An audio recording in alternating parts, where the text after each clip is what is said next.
बिस्मिल्लाहिर्रहमानिर्रहीम। अस्सलाम वालेकुम my dear students. I am Mohammad Akhlaq Firoz from channel physics की दुनिया। आज के इस लेक्चर में हम बात करेंगे कोलिजन पे और इसकी टाइप्स पे।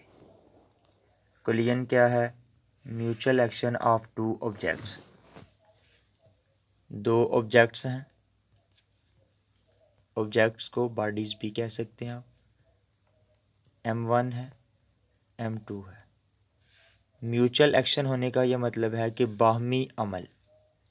अगर ये इस पे एक्शन लगा रहा है तो ये वाला ऑब्जेक्ट जो है वो भी इस पे एक्शन लगाएगा, तो ये म्यूचुअल एक्शन है। एक ही जितना ये एक दूसरे पे अमल करेंगे तो देन जो चीज़ जनरेट होगी वो कोलिजन होगी। तो mutual action of two objects is called collision. There are two types of collision. Collision की दो टाइप्स हैं। Number 1 elastic collision, number 2 inelastic collision. इन दोनों के बारे में हम बारी बारी डिस्कस करेंगे। फर्स्ट हम डिस्कस करते हैं कोलिजन। इलास्टिक कोलिजन क्या है? इलास्टिक कोलिजन एक ऐसा कोलिजन है जिसमें सिस्टम की जो काइनेटिक एनर्जी है वो कंजर्व्ड रहती है। मतलब एक ऐसा सिस्टम जिसकी काइनेटिक एनर्जी मुस्तकिल रहे, मतलब कांस्टेंट रहे, वो कम ना हो, मतलब चेंज ना हो, तब्दील ना हो, तो वो वाला सिस्टम जो होगा वो इलास्टिक कोलिजन में होगा।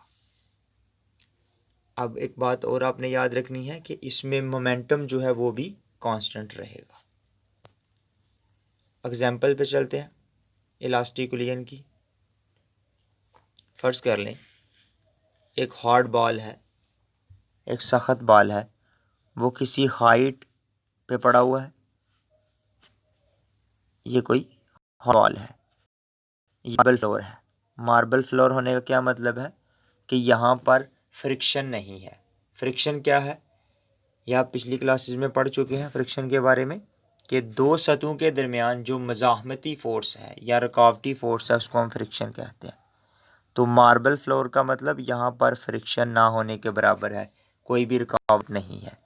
तो जब ये हार्ड बॉल जो है वो आप ड्रॉप करेंगे, इस फ्लोर के साथ जाके वो टकराएगा बॉल, तो वो दोबारा रीबाउंड होने के बाद, टकराने के बाद, वो इस इनिशियल हाइट जहाँ से वो पहले ड्रॉप हुआ था तकरीबन उसके करीब पहुँच जाएगा। तो यहाँ पर जो एनर्जी का लॉस होगा वो नेग्लिजिबल लॉस होगा, मतलब ना होने के बराबर, जब वो फ्लोर के साथ कोलाइड करेगा। तो when a hard ball is dropped onto a marble floor, it rebounds to very nearly the initially height. It loses negligible amount of energy in the collision with the floor. जब आप hard ball को marble floor पे कहते हैं drop करेंगे, तो वो दोबारा जिस हाइट से गिरा होगा उस हाइट पे इनिशियली तकरीबन उसके करीब करीब पहुंच जाएगा। तो वहाँ पर ये जो उसका लॉस आया है एनर्जी में, मतलब कि काइनेटिक एनर्जी में जो लॉस आया है वो नेग्लिजिबल मकदार में आया है, मतलब ना होने की, जो एनर्जी का लॉस है वो ना होने के बराबर है। आप कह सकते हैं कि एनर्जी में जो लॉस है वो ज़ीरो है, एनर्जी कांस्टेंट रही है। तो वो वाली जो कोलिजन होगी वो इलास्टिक कोलिजन है। इसके बाद हम बात करते हैं इन इलास्टिक कोलिजन की। तो इन इलास्टिक कोलिजन एक ऐसा कोलिजन है जिसमें सिस्टम की जो काइनेटिक एनर्जी है वो कांस्टेंट नहीं रहती या कंजर्व्ड नहीं रहती, लेकिन मोमेंटम जो है सिस्टम का वो इस वाली टाइप में भी कांस्टेंट रहेगा। तो इन इलास्टिक कोलिजन एक ऐसा कोलिजन है जिसमें सिस्टम की जो काइनेटिक एनर्जी है वो कंजर्व नहीं रहेगी, लेकिन मोमेंटम इस वाली टाइप में भी कंजर्व्ड रहेगा, कि मतलब कांस्टेंट रहेगा। इन इलास्टिक कोलिजन की एग्जांपल पे चलते हैं। फर्ज कर लें हमारे पास टू टेनिस बॉल है, दो रबड़ बॉल है। जब ये आपस में टकराएंगे तो टकराने से पहले इनकी जो वेलोसिटी है उनका नाम हमने रख दिया v1 है, और एक जो वेलोसिटी है वो v2 है। ये को बॉडी थी m1 और ये बॉडी जो है वो m2 है। ये किसी वेलोसिटी v1 और v2 के साथ मूव कर रहे हैं, तो टकराने के बाद जो इनकी वेलोसिटी है वो v1 प्राइम हो जाएगी और ये v2 प्राइम हो जाएगी। तो यहाँ पर अगर आप गौर करें तो ये वाली जो वेलोसिटीज़ हैं वो इन वाली वेलोसिटीज़ की निस्बत ये ज़्यादा हैं।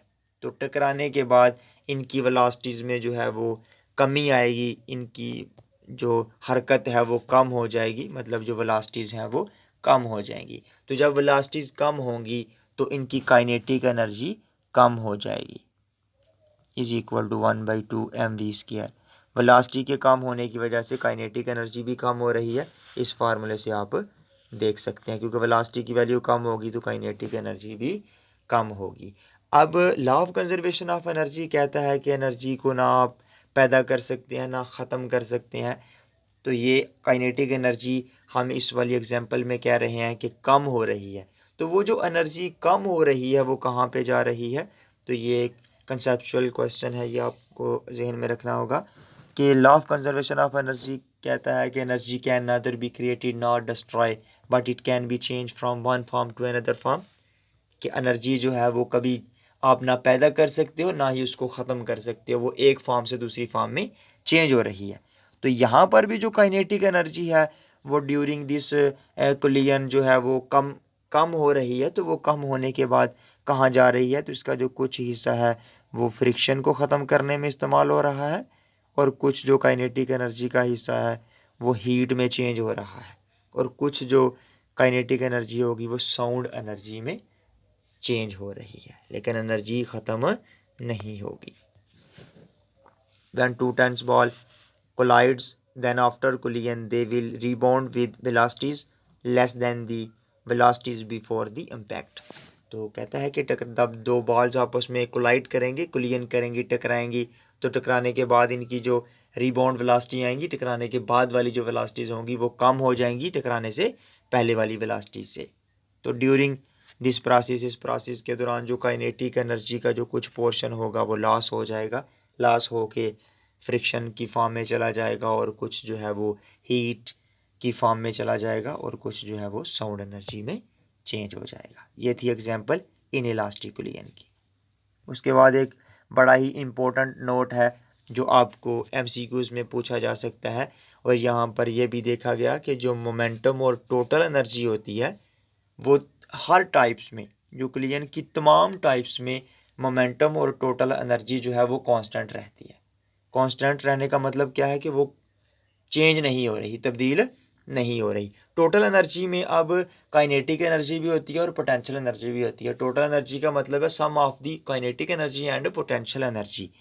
तो जो काइनेटिक एनर्जी होगी वो कांस्टेंट रहेगी सिर्फ इलास्टिक कोलिजन में, ठीक है, लेकिन मोमेंटम और टोटल एनर्जी जो है वो हर टाइप्स में, कोलिजन की जितनी भी टाइप्स होंगी, बेशक वो इनइलास्टिक हो या इलास्टिक हो, इन तमाम में मोमेंटम और टोटल एनर्जी कंजर्व्ड रहेगी। लेकिन जब आप काइनेटिक एनर्जी की बात करेंगे तो वो सिर्फ इलास्टिक कोलिजन में ही कंजर्व्ड रहेगी। ये आपने एमसीक्यूज़ के लिए याद रखना है। तो उम्मीद करता हूँ आप लोगों को लेक्चर की समझ आई होगी। मिलते हैं नेक्स्ट लेक्चर में, तब तक के लिए अपना ख्याल रखिएगा। अल्लाह हाफिज़।